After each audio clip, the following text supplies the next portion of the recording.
ইরাকের সশস্ত্র গোষ্ঠী সারায়া আউলিয়া আল-দাম যুদ্ধবিরতির মেয়াদ শেষ হওয়ার আগেই নতুন করে হামলা শুরুর ঘোষণা দিয়েছে। গোষ্ঠীটির কমান্ডার আবু মাহদি আল জাফারি এক বিবৃতিতে জানিয়েছেন, তাদের যোদ্ধারা সামরিক অভিযান পুনরায় শুরু করার জন্য সম্পূর্ণ প্রস্তুত।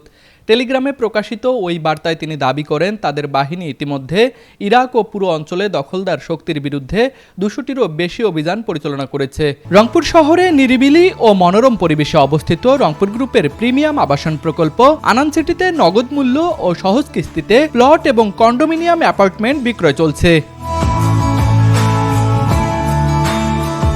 তিনি আরও বলেছেন, আসন্ন দিনগুলোতে এসব অভিযান আরও ঘন ঘন এবং আরও জোরালোভাবে পরিচালিত হবে, যা এই অঞ্চলে নতুন করে উত্তেজনা বাড়ার ইঙ্গিত দিচ্ছে। প্রসঙ্গত, যুক্তরাষ্ট্র ও ইরানের মধ্যে চলমান যুদ্ধবিরতি চুক্তির মেয়াদ আগামীকাল 22 এপ্রিল শেষ হওয়ার কথা রয়েছে। বিশ্লেষকরা আশঙ্কা করছেন, এই সময়সীমা শেষ হলে মধ্যপ্রাচ্যে সংঘাত আরও তীব্র আকার ধারণ করতে পারে।